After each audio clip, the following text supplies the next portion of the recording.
By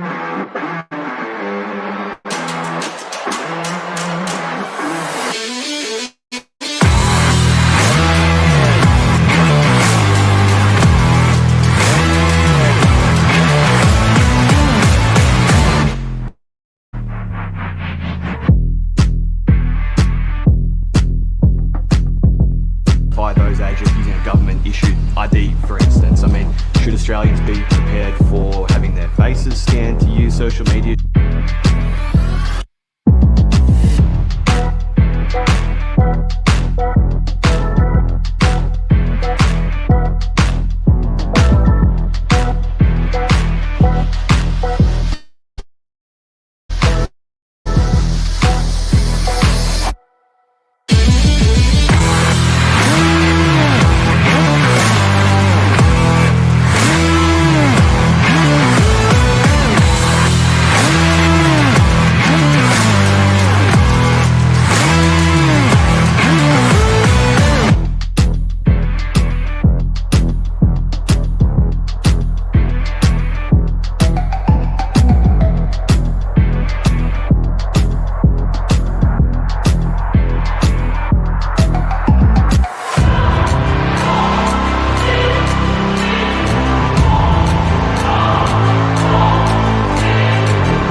Good evening, everyone, and welcome. Hope you're all having a lovely evening. Thank you for that, Zeusy. And if you guys can like and share this podcast around. Tonight I have Dave L.C, who's no stranger to Cafe Lockdown. You've become a regular on this show. Yeah, always good to have you back on. I just noticed I didn't put on the best of shirts tonight, but anyway. That's all right. All good. Yeah. I want to go on a bit of. I know that you prepared a presentation today. I want to go on a bit of an impromptu rant, though. It's been in the news lately. One of the best decisions that my wife and I made with our kids was not sending them to daycare. And I think we all know, most of you by now would know what I'm referring to. But one of the biggest red flags is the fact that they have this policy, no jab, no play, and that you can't get subsidies government subsidies in order to send your kids to daycare. And generally without subsidies, the cost is, it costs an arm and a leg to send your little ones to daycare, to creche and to kindergarten. So that in itself is a red flag. The other obvious red flag is all of that LGBTQ nonsense that they teach, that they have been teaching and trying to indoctrinate kids as young as preschool age. That's another red flag. I mean, what does one expect the outcome to be when you've got that sort of indoctrination? And as a result, we have this incident where, we have this horrific incident where this guy, I think he's 26 or 27, was caught, arrested. I believe he molested over 1,000 children. Someone can, in the comment section, perhaps could correct me on the number. That was quite horrific. Have you been following that at all, Dave? No, I've tuned out from the news.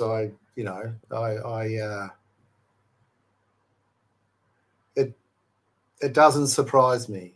I mean, when I did this research on Ignatius Loyola, one of the hallmarks of all of these cabal members, this is going back to the 1500s, was their asexuality, that they were anti heterosexuality. They were perverted. That's part of the thing. So yeah, this is a cult, and we're in the middle. This is they are unfettered. So yeah, it's. Zusi made a comment here. 1,200 children need to be tested, and we're talking about kids as young as babies. This is creche. These are children that some of them are probably only 6 months old. This is why I don't listen to the news. Perpetrators had over 20 jobs in 4 years, changing jobs every 4 months. There's another red flag. Yes, approximately 1,200 kids. Pedos breed in this country. Where did this happen? Sorry, Davo. I believe it happened in Melbourne. Surprise, surprise. Yeah. Is anyone surprised that this happened in Melbourne, in Victoria, the woke capital of Australia and arguably the world? I know that this is not directly related to your topic, but one can argue that there is a connection. You've mentioned that yourself. It goes back to a cult, to a Roman cult, to a Babylonian cult, where they basically believed in what you describe as asexuality, or they're against heterosexual ideals and try and promote values that are antithetical to that. I never sent my daughter to daycare. Good on you. I didn't want someone else's ethics and morals instilled in my child. She did 3 hours a week at just 4 to get her ready for school. So yeah, look, I can understand why this is horrific. 70 children and 1,200 needed tested for HIV. Ironically, his mother is a prison guard. Michael Gray Griffith, how could he have not been picked up? Exactly. And are we scratching the surface here?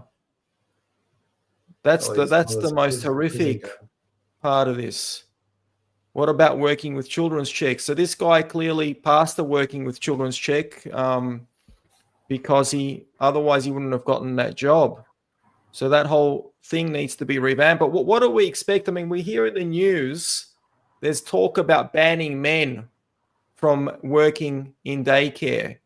That's just a Band-Aid solution. I mean, how could we entrust people that promote this LGBTQ nonsense in the first place? It's like getting the fox to guard the hen house. Anyway, we're a long way. Sorry, go on. No, you're going to say, Chris, I was a stay-at-home mum 13 years. Good on you, Chris. Evening, Leander. So, yeah, that was my rant. You're more than welcome to add to that. Otherwise, we can just dive in and get right into your presentation, Davo. Yeah, no, it's as I said, I don't follow the news. I heard my kids talking about something to do with this in conjunction with the P. Diddy case, where P. Diddy was acquitted, and that goes to why I since 2007, when what happened to me, I never pursued anything through the courts, because the system is completely, it's captured, corrupted, and it's perverted. I mean, it is perverted. There's a comment here, only concerned about money, they hide the problems. Well, we're dealing with a multi-million-dollar industry. This is one of the most thriving industries in the country, in our economy. So one would think that they could at least afford to put better checks and processes in place to mitigate this sort of stuff? I think there's a point where you've got to acknowledge that some of this is ritual. But they're not. These things aren't systematic. They're not unforeseen consequences. These are by design. They teach children about sex from a very, very early age, and they pervert it. And then those children, well, some of them grow up and they have no boundaries. They have no. That's so. Right. The whole system is designed. It's anti-human. It's as everything that I've said before.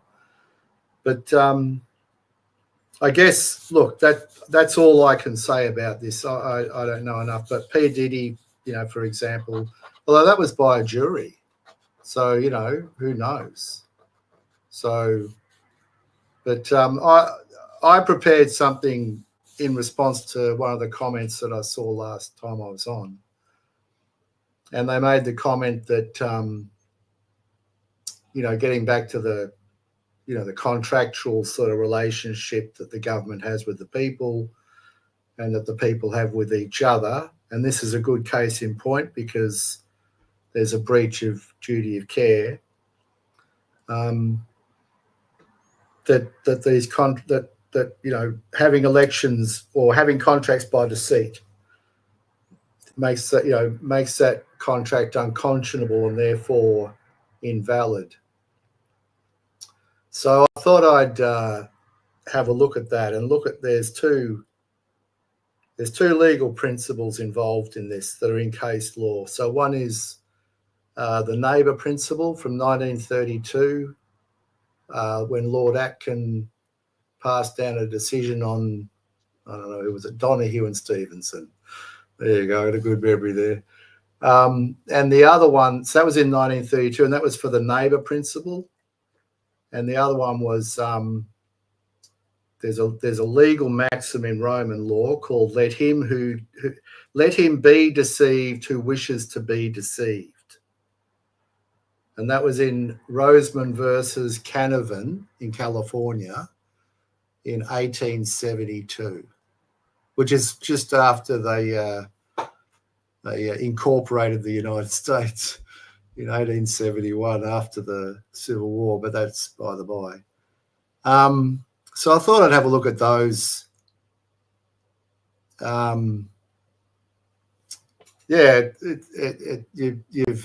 found that quite disturbing.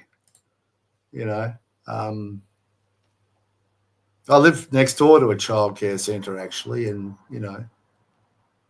it's the kids spend more time. A lot of these at the childcare centres are state of the art because they get a lot of money and they pour a lot of money into it. Like I said, it's a thriving multi-million-dollar industry. So you see a lot of these childcare centres, and they're like 2-3 story buildings, and they're like Alcatraz. Very modern buildings, very expensively and nicely built. And no outside, or very little outside environment. Have a playground. So, Dave-O, let's go straight into your prezzo. Yep, no worries. Bring all it right. up? Well, yeah, let's do that. Okay. All right, so here we go. Coffee time today. It is the 3rd of July, isn't it? Happy 4th of July, everybody, tomorrow. For all 4th of July was when Andrew out there. You remember when Andrews locked down the residential towers? That was on the 4th of July. That was on the 4th of July. It was the same night or same day that Trump gave his speech at Mount Rushmore and said that we're going to stop these left-wing fascists. So, yeah. All right. So neighbourhood principle versus qui volt decipitur, whatever. Let him be deceived who wishes to be deceived. So if a person refuses to protect himself by lending his attention, it is of his own choice that he is misled.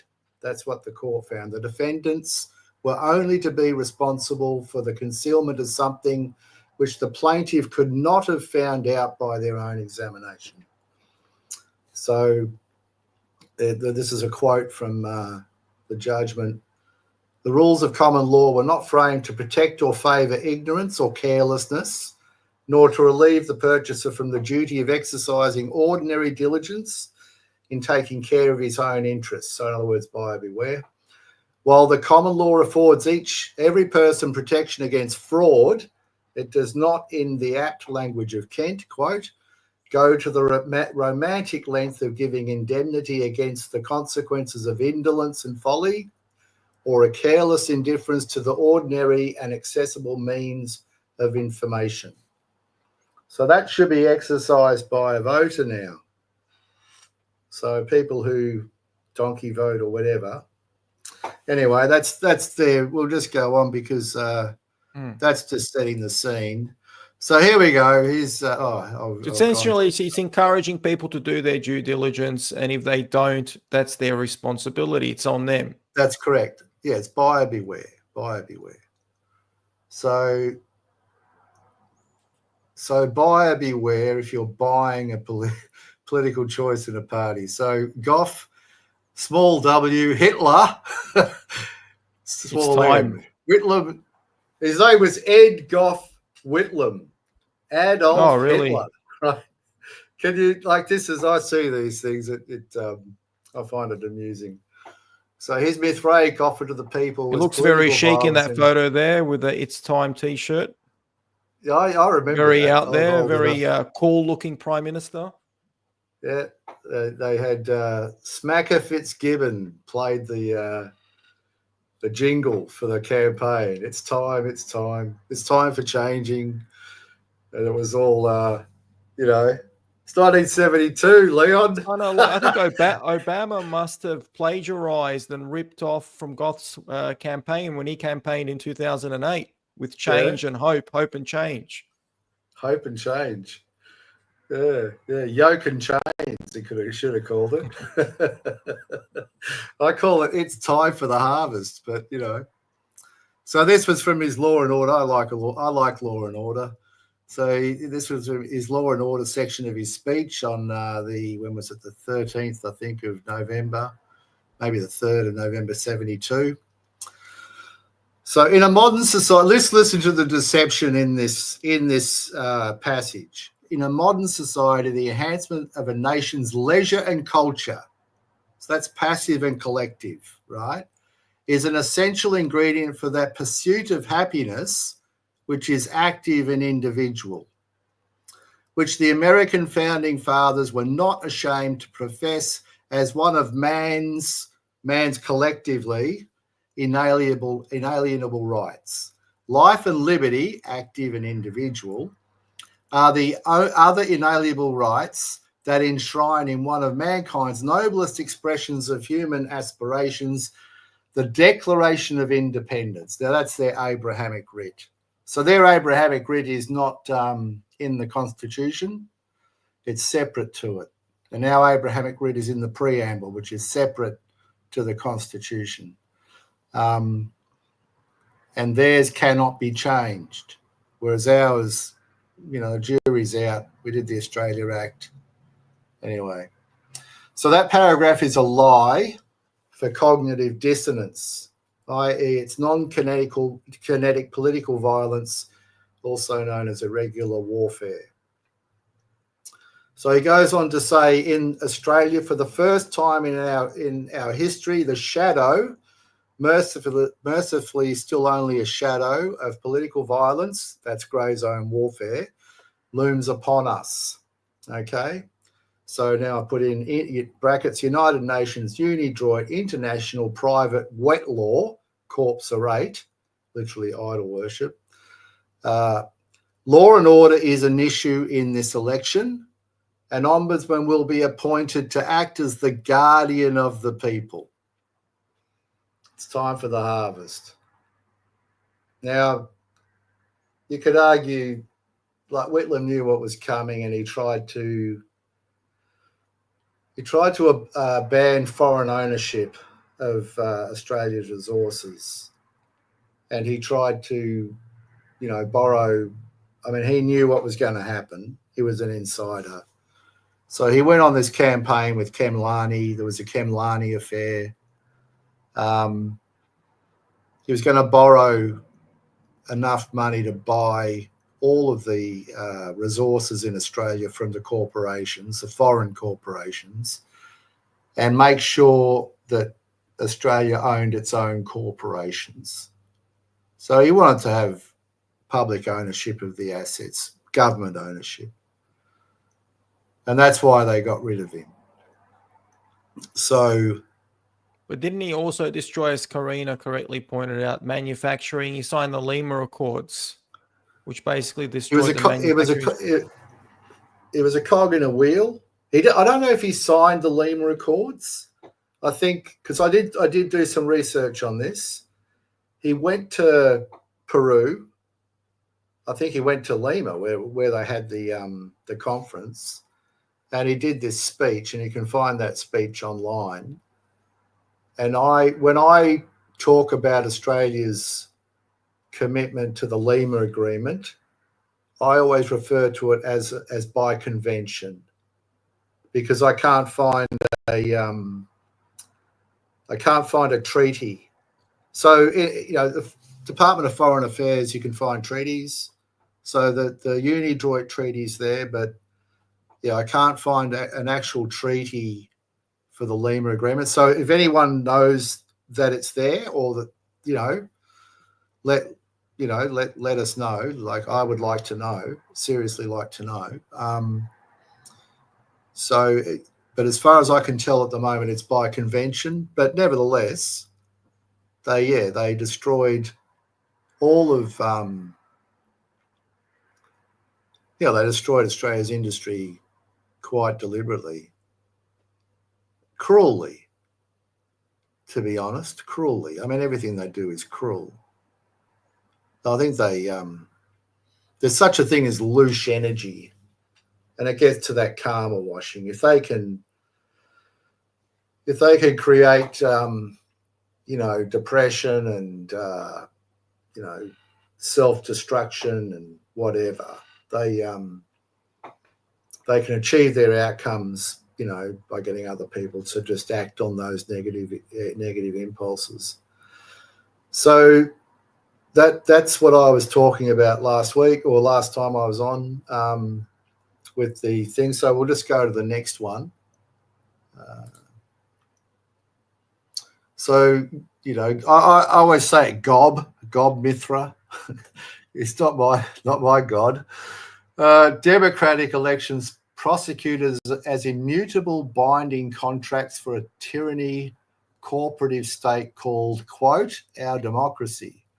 So this is Sidney Webb in 1923 addressing the Labor Party conference. He was a Fabian. He was the president of the Fabian Society.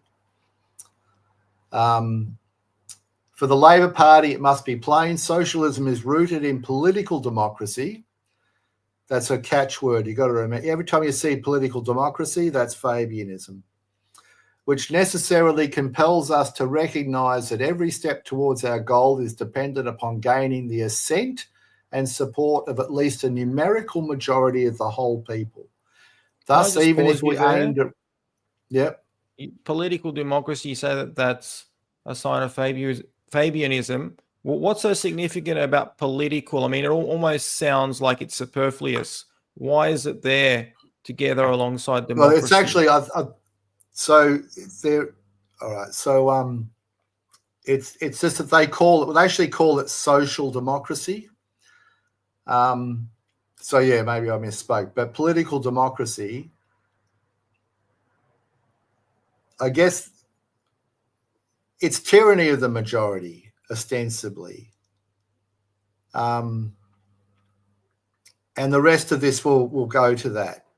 Okay, so once we read the rest of this, it'll put it into context, political democracy, because political democracy they look at it as a process, gradualism. Okay, so political democracy is not it's not they don't look at it as being adaptive or a means for adaptation. to respond to new stimuli. They see it as a process that can be corralled towards a goal, and that goal can be achieved incrementally in a ratchet kind of system. So that, a ratchet turns, but it can't turn back. Then it turns and it can't turn back. And that's how it works. So political democracy is socialism is rooted in political democracy. In other words, socialism gets to achieve its fruition through ratcheting gains, gradually ratcheting gains that can't be turned back. So political democracy, which necessarily compels us to recognize that every step, ratchet, towards our goal is dependent upon gaining the assent and support of at least a numerical majority of the whole people at a time. Okay. Thus, even if we aimed at revolutionizing everything at once, we would be compelled to make each particular change only at the time and to the extent and in the manner in which 10 or 15, this is back in 23, 10 or 15 million electors, notice he said electors, not the people, but anyway, in all sorts of conditions, of all sorts of temperaments, from Land's End to the Orkneys, could be brought to consent, contractual consent to it. And once that consent's been achieved, that's a contract. How do you end a contract? In this case, I don't know. So they have used this method, gradualism, ratcheting democracy into socialism, to get people to consent that to hand over democracy. So democracy now is owned by the institutions. That's called the political community. So when the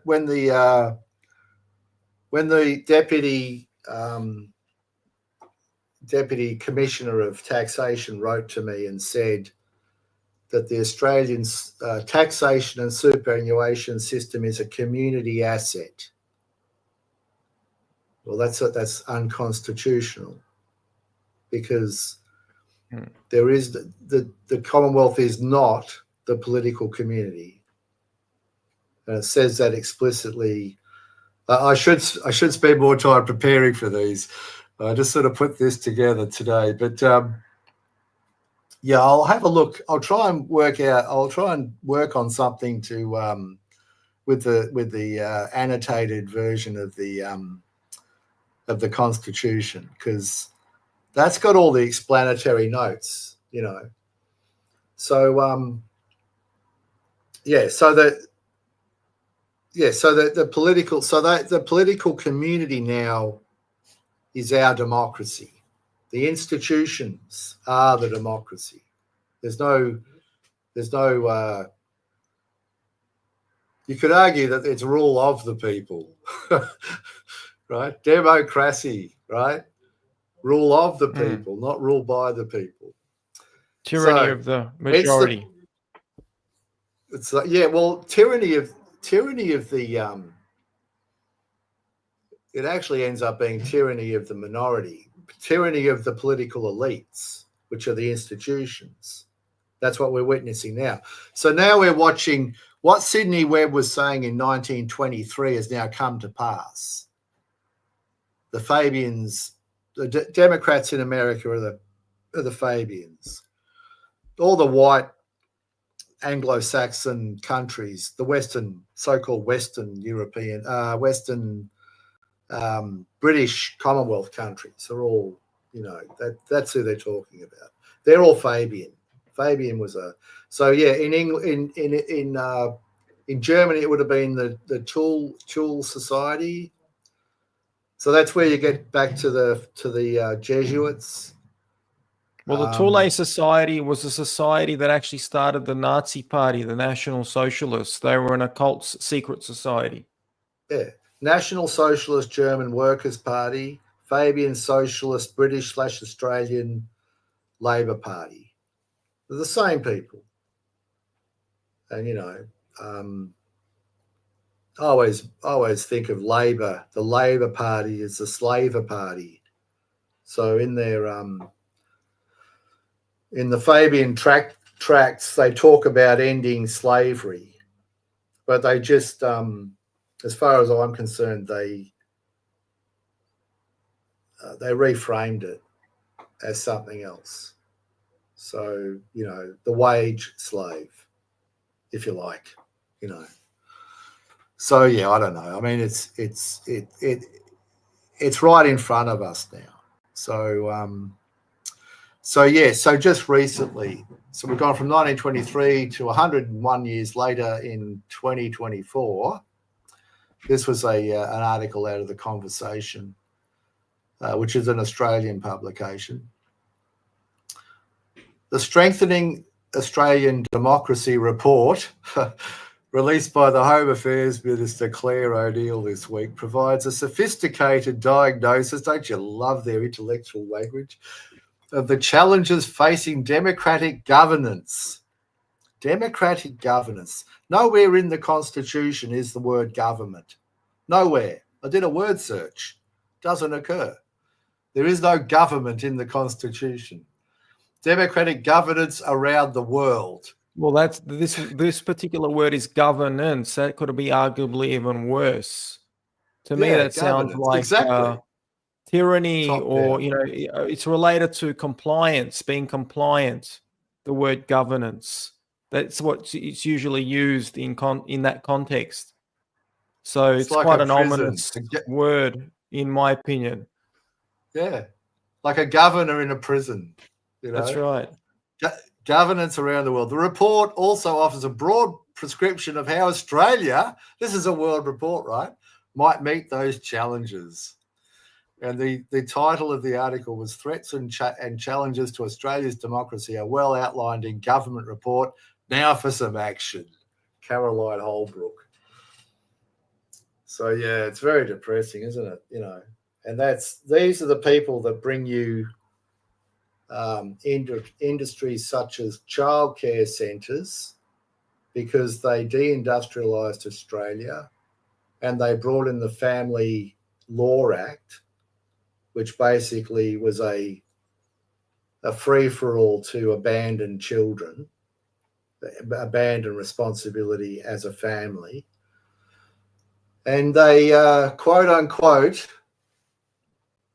I mean, they liberated women, which is a whole, I mean, it's less of a, I think it's less of a can of worms now, but I know that very early, well, if you listen, there's people, I can't remember their names now. There were some feminists or ex-feminists who, you know, at the time of the rise of feminism, there were conservative women who wanted to stay at home and look after kids, like raising kids. I was a stay-at-home dad for a couple of years. And I was certainly the only, well, you know, I was a primary carer of my kids the whole time. And to my mind, they took choice away from women. I mean, bearing in mind that my grandmother had a double doctorate in chemistry and maths and taught mathematics in Australia at high school level. My great aunt, who was a friend of the family, she was, you know, accountant and, you know, professional. One of my great aunts by my grandmother's sister was owned a knitting mill. Another one was an award-winning dress designer, and the other one was a concert pianist. And then my cousin, whatever, my grandmother's cousin, who I showed the photo of here in Melbourne, she owned a sewing factory, a clothing factory. And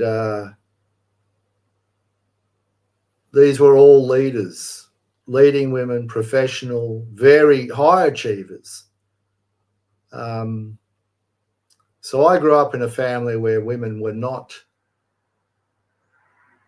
subordinate, you know, at least on my mother's side.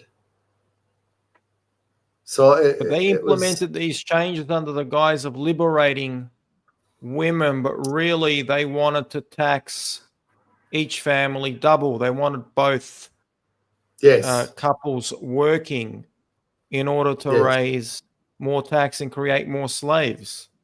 And they wanted to also get the kids, essentially. They wanted the kids to be wards of the state. And there were actually some creepy references here to Cabbage Patch dolls, which is kind of indirectly related to what we're talking about. So the Cabbage Patch dolls are a result of the Cabbage Patch children that lived in an orphanage that were abused. So that's quite creepy, and it's kind of related to what we are discussing, albeit indirectly. But that's what the state wants to create. They want to create orphaned children, and this is all by design. And I'm looking at Twitter now. I'm looking at the comments.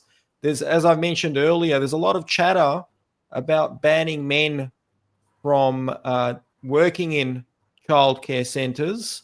But I think that's like I said before, it's a Band-Aid solution. It's just window dressing. It's not addressing the real problem. The real problem is that we're allowing these people, these lowlives that are in the establishment, that basically are in power, to educate our children with the wrong values, with all of this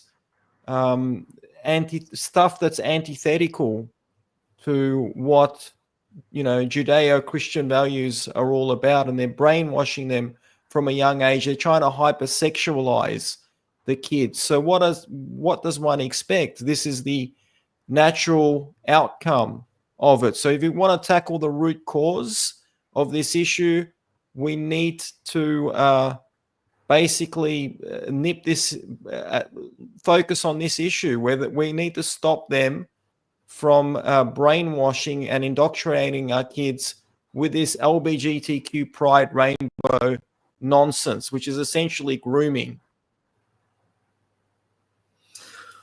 It goes back to this. It's a UN, right? So all these things come from the UN. Eliminating violence against women. The whole gender thing. It's anti-human. It's anti-life. It's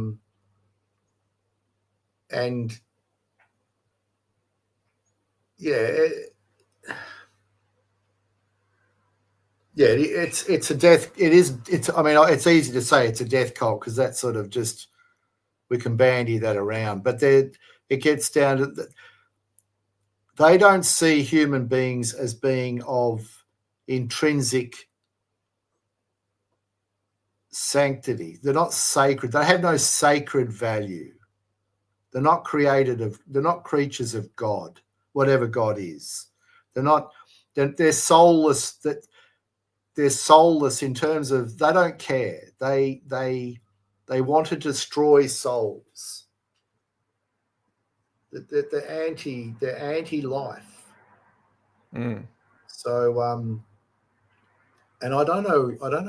I mean, the more I get into this, because you can sort of look at it and say, well, I can identify all these elements, but the motive, like what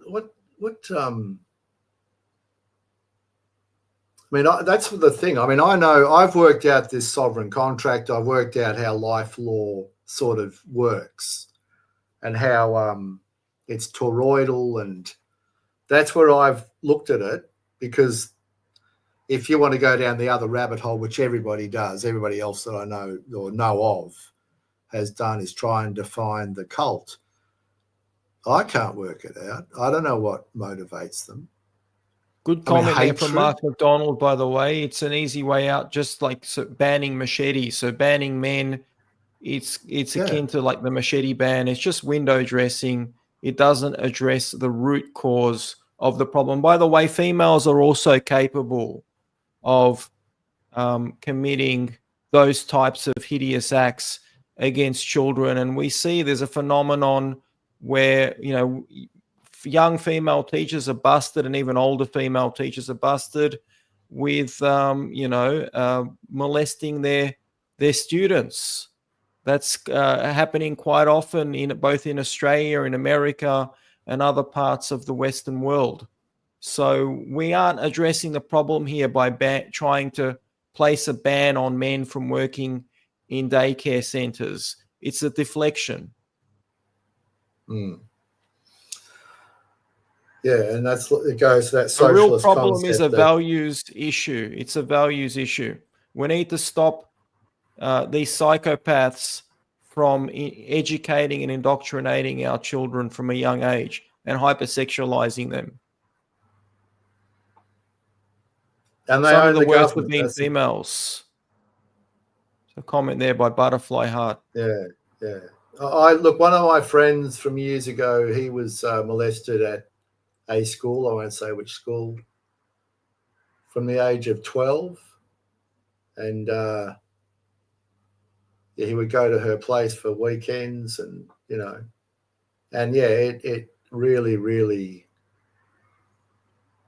it did not give him a happy life, So yeah, women do it. It's look, as I said, I have no answers, but comment here from Bella. I've never understood why people have children and then put them into daycare for a stranger to raise your child. Why? I know it's money, but you go back to work and have to pay half your wage for government to get their gaudy hands on the kids and indoctrinate them from very young. Surely your children are important enough to make a few lifestyle sacrifices. It's a very good point, Bella. That's exactly why I became a stay-at-home dad.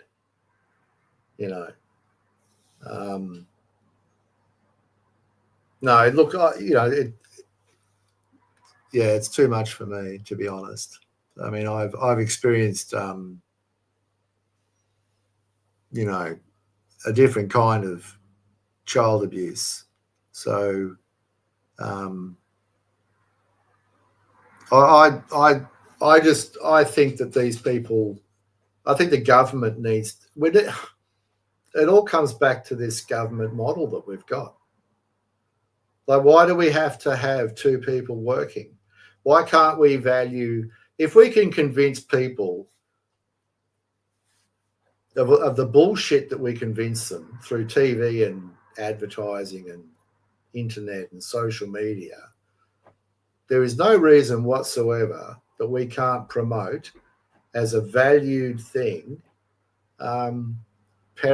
one parent staying at home and having enough money to be able to buy a house, have a couple of cars, go on a holiday every year, and raise your kids on one income. So another great comment by Karina. The root problem is a cultural belief that being a mother is less important than a career. There's nothing more important than raising a child. Agree, Leander. Totally agree with that comment there. Well, this is a happy segment. We have these are very important issues that as a society we have to address, especially in Victoria, which is ground zero for this woke nonsense. And surprise, surprise, something like this happens in Victoria, where over 1,200 children have to have an STD check. So these are children that are as young as 6 months old, for goodness sakes. And one has to wonder, are we just scratching the surface? What's really going on behind the curtains, behind the scenes?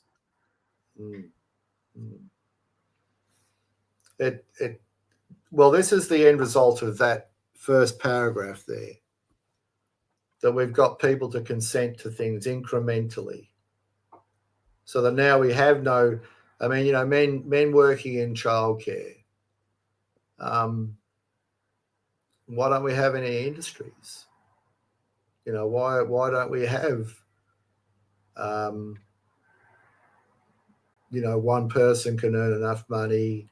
Why are we selling off all of our, why are we giving away, exporting, like people come in, dig up our resources, our wealth, take it overseas, and we have to pay for the infrastructure?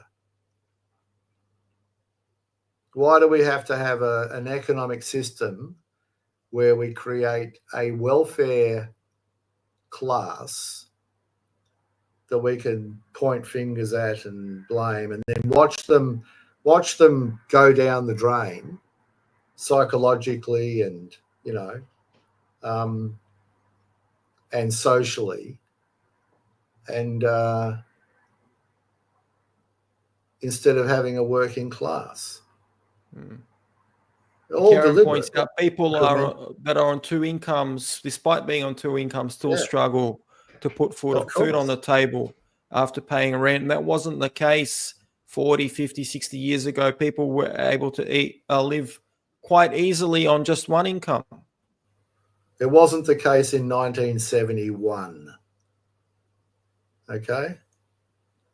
It wasn't the case in 1971. And then they covered everything up in 72 to 75 or 6. They had, stagflation, and, the house that you bought in 1972, 73, it basically was bought and paid for by inflation. Oh, this is great. And now, what's the Fabians' end game? It's very clear. They said it's actually they say, would we not shatter it to pieces and remold it to our heart's desire, and it being the world? Their end game is to destroy humanity and control the world. So that's on the Fabian window. They're more focused on the Western world, on the developed world, on the English-speaking world, though, aren't they? Well, the Western world, the English-speaking world, socially is the biggest obstacle to their goals. Because they could have violent revolutions in other parts of the world, but not in the English-speaking world. Well, I don't know. What are they doing in England? They're bringing in all sorts of people. That's a reasonable question from Lisa, by the way. Why do the kids need STD checks? Because he has STDs. Yeah. So one has to wonder.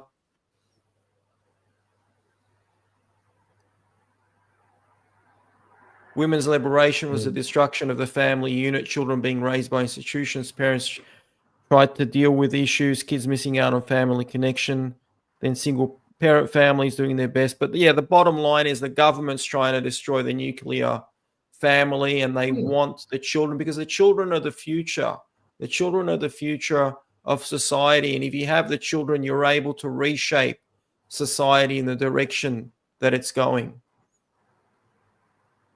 Everyone had a backyard with veggie gardens, etc. Well, and here's the other thing, right? People are saying this, right? I remember what that was like. I'm 61, right? I have to remember. But my kids didn't experience that. Like, all they need to do is wait, right, for the older generation to die off, and then they can just rewrite the history. And that's what they do. We're watching it in real time. All of us who actually grew up in we were alive in the 60s, grew up in the 70s, came of age in the 80s, partied too hard and wondered where all the work went in the 90s, tried to adapt in the 2000s, right? Had our lives destroyed, our own families destroyed in the 2010s. And then now in the 2025, it's all plain, The COVID lockdowns were almost like the final nail in the coffin, so to speak. Yeah. That really destroyed an entire generation. Yeah. And that's thus, even if we aimed at revolutionizing everything at once, we would be compelled to make each particular change only at the time and to the extent and in the manner in which 10 or 15 million electors in all sorts of conditions, in all sorts of temperaments, from Land's Ends, blah, blah, could be brought to consent to it. So we're going to consent to, what do we consent to? We're going to consent to an ombudsman being appointed to act as the guardian of the people. What the hell is that? Guardian of the people. A guardian. We're all infants. We need a guardian. Right? It's sick. Read it. A modern society, enhancement of a nation's leisure and culture. And they grants for everything. Grants for, all these art grants. And, not that I have anything against art. I'm not saying that. But good on you, Butterfly, by the way. Butterfly raised 6 kids on her own terms. It sounds like you homeschooled them. Good on you. It's quite an amazing feat to be able to do that with 6 children. Yeah. Absolutely. Yeah, so that's let him be deceived who wishes to be deceived. We voted for all those incremental changes and they bribed us. Whitlam said, we're going to have free tertiary education. Well, free tertiary education meant that all the cadet schemes were destroyed. They became redundant. And the cadet schemes, industry-based degree studies, right? Like an apprenticeship, but for professionals. Those were real-life knowledge repositories, those industry-based cadet schemes, whereas everything went to academia, which was isolated in a bubble and was completely indoctrinated. Now it's clear, like all of this woke stuff is all through university lecturers. Men apologising for their white male privilege before they make us, answer a question or make a statement in class. We need a major revamp of the tertiary education system because they have become an existential threat, not just to Australia, but to Western society in general. We need a restoration. We need a restoration of constitutional law. We need to reinstantiate nationalism, national economies, national constitutional government. That's what constitution is national, not national socialism, right? Which is Fabian socialism, where you have nations as dioceses, as provinces of an empire. We actually need independent, standalone nations that can converse with other nations that value human life. Leviticus 19:34, love the stranger as yourself. Not just love the neighbor, but love the stranger. So just because someone's a different nationality to you doesn't mean that they're your enemy or that they're a target for denigration or whatever.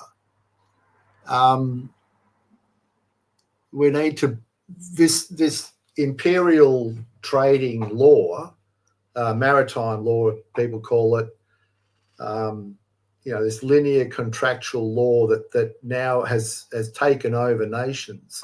That's what needs to be brought down. That's the reason for all of this. They want the resources for themselves, for their own economic. If they're all driving Porsches and whatever, that's all they care about, right? I mean, you look at the inflation since 1972, and you wonder how did we not have galloping inflation? So the way we didn't have galloping inflation was that as the money decreased in value, we we shrank economic participation by creating a welfare class. And I remember 85-cent bread. I don't know what it is now because I stopped eating bread. Well, I've started a little bit recently, but they had, Coles bread was very, very cheap, bread and circuses, as they say. But they contracted economic participation, which hid the inflation. And they were able to do that by moving, by giving us whatever the food is now. I don't know what the food is now, but giving us basically chemicals for food and producing all of our manufactured goods by slave labor. So that's why they need a reset, an economic reset. That's why they need a war, so they can kill a whole lot of people, destroy everything, and start the money magic all over again. We got the money's not worth anything. The money is literally, there is no US dollar. It's a Federal Reserve note. It's literally monopoly money. And if the bank runs out of money in monopoly, you just write down the value of a note on a piece of paper and give that out. I mean, they're telling you something. Whoever made that game knew what they were doing. So we've got all this monopoly money. Nothing's worth anything. Nothing's underwritten by any value. And everyone's on the hamster wheel. That can't go on forever because people, well, who knows? People will wake up, you hope. So I don't know. I mean, this is a speculation again about Trump. That, he's, if they had a war, that would cover it all up, like they did with Germany. They had galloping inflation, then they financed him to have an army, and then they had a world war, and then, we all back to what was it called? The Bretton Woods, with Maynard Keynes and whoever. So that's about the extent of my economic knowledge, but it's a fact that there's a Federal Reserve note that they create on a computer. They just transfer zeros with a number or two attached. So the love of money is the root of all evil. Indeed. Yeah, that's what they say. But that's also a good way of saying you shouldn't have any money because that'll make you evil. Because that's what my family did to me, right? That's what my dad's family did. Oh, no, you can't have any money because that's the root of all evil. So, yeah, anyway. So, look, I'll just move on with this because I'll just see if we can prompt any other things. So this is the neighbour principle. So this first one, this is Mithraic. All of this other stuff that I just said about, the Fabians and the Mithraic cries, oh, we bought a democracy. That's all contract. We're gonna get you all to contract to give us your democracy. We're paid, like that lady said at during the lockdowns or whatever at the UN, they said, oh no, we've bought the science, right? So trust the science. All right. So now we're going to go to the neighbour principle. Okay. So this was Lord Atkin. Lord Atkin was actually born in Brisbane. His mother, I think, was Welsh. Don't know. His father was English. I don't know if he's Welsh, but he came out here, to speculate. Bought some land or whatever, and he died within 1 or 2 years. And in the meantime, Lord Atkin was, well, he was, I don't know if he was a lord then, but he was born in Brisbane. Then his mother went back to England when he was 2. So not sure what year that was, but it might have been late 1800s. So anyway, in 1932, Lord Atkin, this is from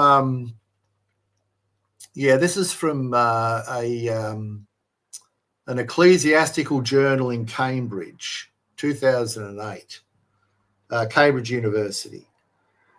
So Lord Atkin, he said, who is my neighbour, right? Receives, and I think this was in his reasoning. And the bottom quote was from an address he did in 1931. So this was actually in his reasoning of the case.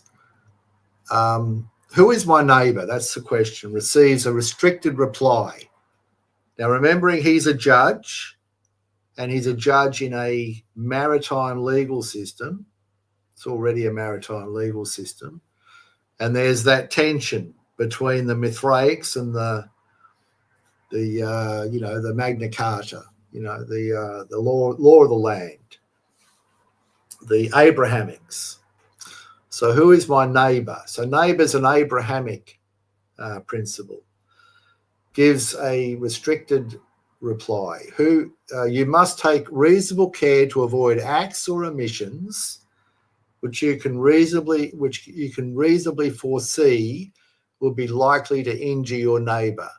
So in the first case, the guy could hide the rotten wool inside the bale, and it's up to the buyer to find it. But in this case, the seller should take reasonable steps to avoid acts or omissions which you can reasonably foresee would likely to injure your neighbour. Who then in law is my neighbour? Now, for Abraham, that's very easy. This guy's working within corporate law. And in fact, this case was about one person who found, I think, a slug or something in a bottle of ginger beer. So it was an individual against a company, limited liability. So, yeah, because more corporate law is corporate, linear. The answer, so that's my little interjection.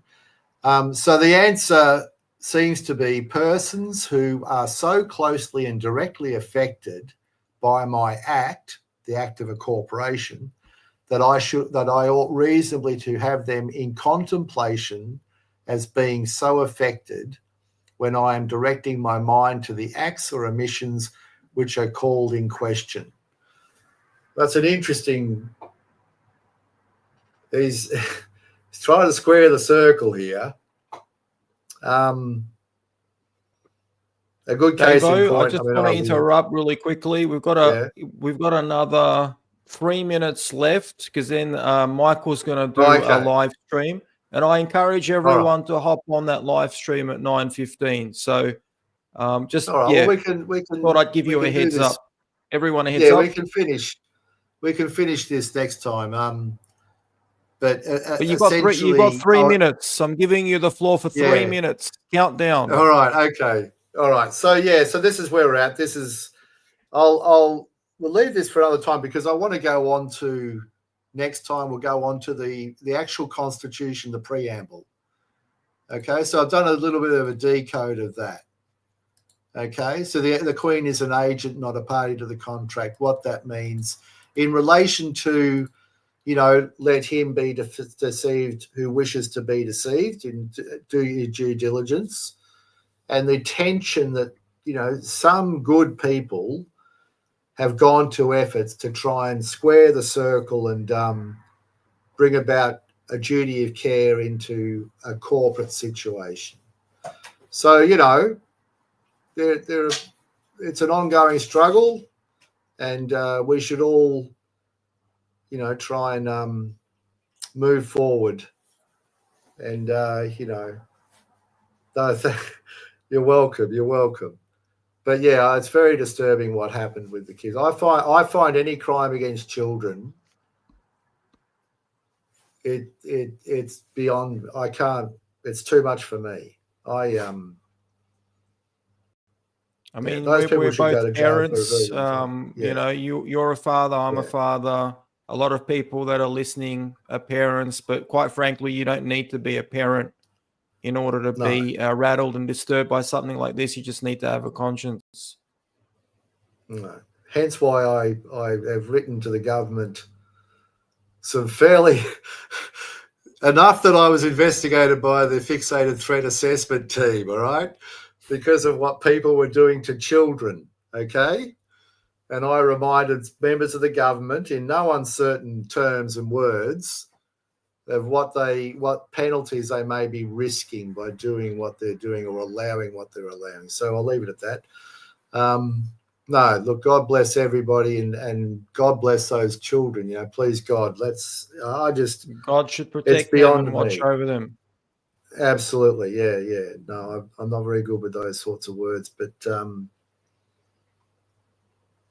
children bring are our about future, justice. and if you, quite frankly, and I myself included, if we all want change, we have to get off the couch and we need to do something about it. And it starts with the woke agenda. We need to throw this agenda out of our schools. Quite frankly, the people in government that are promoting this garbage, this toxic garbage to our children as young as preschool age, they need to be arrested. They need to be put on trial for what they're doing to our children. That's my rant. And Dave O, thank you so much for coming on. Once again, Thanks, you've become Leon. Thank you for having regular me. guest. So we will certainly have you on again very, very soon. Your presentations are very interesting. And thank you, everyone, for watching. God bless and have a good evening. No worries. Bye-bye.